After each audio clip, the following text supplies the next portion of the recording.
안녕하세요. 오늘 저희는 나사 보고서부터 최신 유튜브 분석, 또 민간 기업 소식까지 이걸 다 모아서요. 달 탐사가 어떻게 인류의 다음 목표, 그러니까 화성 유인 탐사의 디딤돌이 되는지 좀 깊게 파헤쳐 보려고 합니다. 네. 근데 왜 갑자기 달이 다시 이렇게 뜨거운 감자가 됐을까요? 그리고 이게 화성, 그 붉은 행성으로 가는 길이란 도대체 무슨 관련이 있는 걸까요? 자, 한번 시작해 보시죠. 네. 그 핵심은요. 달이 그냥 도착지가 아니라는 거예요. 화성이라는 훨씬 더 예측 불가능하고 혹독한 환경이 있잖아요. 거기에 대비하기 위한 필수적인 실전 훈련장이라는 점이죠. 아, 후련장이요? 네. 우주 비행의 그 5대 위험 요소, 중력 변화, 방사선, 고립감, 또 극한 환경, 그리고 지구와의 엄청난 거리. 이걸 생각해 보면 지구 저궤도 우주정거장이랑은 차원이 다르거든요, 달은. 그렇죠. 훨씬 멀죠. 네. 거기서 이제 시스템이랑 운영 절차를 시험하는 게 무엇보다 중요합니다. 거의 화성 임무의 최종 리허설. 이렇게 볼 수 있어요. 그렇군요. 리허설이라. 그럼 구체적으로 어떤 기술들을 달에서 시험하고 화성에 대비하는 건가요? 자료들 보니까 정말 많던데요. 착륙하고 이륙하는 시스템 같은 이런 기본적인 것부터 시작하나요? 물론이죠. 달 착륙선, 특히 그 사람을 태울 HLS, 휴먼 랜딩 시스템이라고 하죠. 이곳의 복잡한 상승 단계라던가 아니면 그 극저온 액체 연료를 우주에서 오래 보관하는 기술. 이런 건 화성에서도 꼭 필요하거든요. 달에서 이 기술들의 신뢰성을 먼저 확보하는 게 중요하죠. 물론 화성은 대기가 얇아서 착륙 방식이 좀 다르긴 해요. 하지만 지구에서 아주 멀리 떨어진 곳에서 이런 복잡한 시스템을 운영해 본 경험, 그 자체가 중요합니다. 아, 시스템 운영 경험 자체가 중요하단 말씀이시군요. 그럼 표면 활동에 필요한 기술들도 있겠죠. 예를 들어 전력 공급 같은 거요. 그건 어떻게 해요? 네, 바로 그 점이 또 흥미로운데요. 로버나 우주복, 거주 모듈 이런 건 당연히 시험 대상이고요. 특히 우리가 주목해야 할 게 그 소형 핵분열 발전 시스템이에요. 핵 발전이요? 네, 당신이 주신 자료 중 하나에도 나오지만 화성은 예기치 않은 큰 먼지 폭풍이 막 태양광 패널을 덮어버릴 수가 있거든요. 아, 그렇죠. 그래서 안정적인 에너지원이 정말 필수적입니다. 달에서 이 핵발전 시스템을 먼저 검증한다. 이게 화성 거주 가능성을 높이는 어쩌면 핵심 열쇠가 될 수도 있어요. 와, 핵 발전이라니 정말 미래 기술 느낌이 확 나네요. 그럼 그 현지 자원 활용, ISRU라고 하던데요. 그것도 중요하게 다뤄지던데 달 표면 흙먼지, 레골리스에서 뭘 만들어낸다는 아이디어는 특히 신기했어요. 네, ISRU, In Situ Resource Utilization.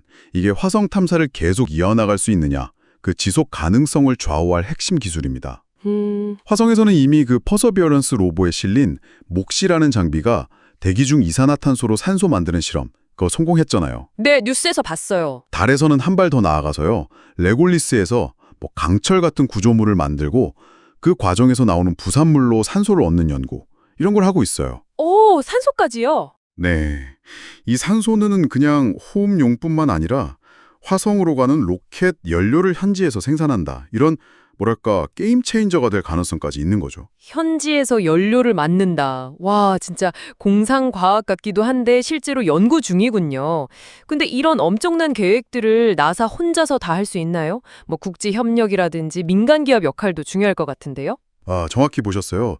나사가 주도하는 아르테미스 계획도 있지만 그 외에도 자료들을 보면요. 미국, 중국, 러시아, 인도 같은 전통적인 우주 강국들은 물론이고 UAE나 우주 광업을 노리는 룩셈부르크, 로봇팔 기술 강한 캐나다 등등 30개가 넘는 나라들이 각자 방식으로 달 경쟁 혹은 협력에 뛰어들고 있습니다. 와, 30개국 이상이요? 네, 그야말로 달이 다시 한번 각축장이 된 셈이에요. 경쟁과 협력이 막 얽혀있는 복잡한 상황이네요. 특히 그 민간 기업들 움직임이 정말 눈에 띄던데요? 맞습니다. 스페이스X의 스타쉽 같은 경우는 아르테미스 계획의 달 착륙선으로 선정되기도 했지만 그 자체적으로 달 기지 건설하고 화성 이주까지 훨씬 더 큰 그림을 그리고 있잖아요. 네네. 블루 오리진 같은 다른 기업들도 마찬가지고요. 이런 민간 기업의 참여는 혁신을 막 가속화하고 비용을 줄이는 것뿐만 아니라 자원 채굴이나 관광 같은 완전히 새로운 달 경제의 가능성까지 열고 있어요. 이건 단순히 과학 탐사를 넘어선 새로운 국면이죠. 정말 달이 점점 더 붐비는 느낌이 드네요. 하지만 달에서 경험을 쌓는다고 해도 해결되지 않는 화성만의 어려운 점들도 있지 않나요? 예를 들면 화성까지 가는데 너무 오래 걸리는 문제 같은 거요. 네, 맞아요. 달에서 아무리 많이 배워도 해결 안 되는 화성 고유의 문제들이 분명히 있습니다. 대표적인 게 바로 이동시간 단축 문제. 그래서 필요한 게 핵 추진 시스템 개발이에요. 핵 추진 시스템이요? 네, 지금 쓰는 화학 로켓으로는 편도로 한 6개월에서 9개월 걸리거든요. 너무 길죠. 근데 원자력 전기 추진이나 원자력 열 추진 같은 기술은 이 시간을 획기적으로 줄여서 왕복 2년 안팎의 임무를 가능하게 할 수 있다는 거예요. 와, 2년으로요? 대단하네요. 그리고 또 하나, 화성의 그 얇은 대기도 문제입니다. 큐리오시티 로버보다 수십 배는 무거운 유인 착륙선을 안전하게 내려앉히려면 이건 완전히 새로운 EDL, 그러니까 진입, 하강, 착륙 기술이 필요해요. 달 착륙과는 또 다른 차원의 도전이죠. 결국 달은 화성으로 가기 위한 정말 필수적인 연습 무대이긴 한데 화성 자체의 어려움을 넘기 위한 노력도 같이 가야 하는 거군요. 그렇습니다. 달 탐사는 그 자체로도 물론 중요하지만 인류가 여러 행성에 거주하는 다행성 종족으로 나아가는 그 긴 여정에서 반드시 거쳐야 할 디딤돌인 셈입니다. 네. 달에서 얻는 기술적인 노하우나 운영 경험, 심지어 실패해서 배우는 교훈까지 이 모든 게 결국 화성 탐사의 성공 확률을 높이는 아주 귀중한 자산이 될 겁니다. 자, 오늘 달과 화성에 대한 정말 깊은 이야기 나눠봤습니다. 마지막으로 당신에게 한번 이런 질문을 던져보고 싶네요. 지금 달에서 벌어지는 일들, 정부 주도의 과학 탐사 목표와 또 민간 기업의 상업적인 동기, 자원 채굴이나 기지 건설 같은 거요. 이게 서로 막 얽히면서 만들어낼 미래는 과연 어떤 모습일까요? 이런 복잡한 역학관계가 결국 우리가 화성으로 가는 길, 그리고 그 시기를 혹시 예상치 못한 방향으로 이끌지는 않을까요? 다음에 더 흥미로운 자료로 다시 찾아뵙겠습니다.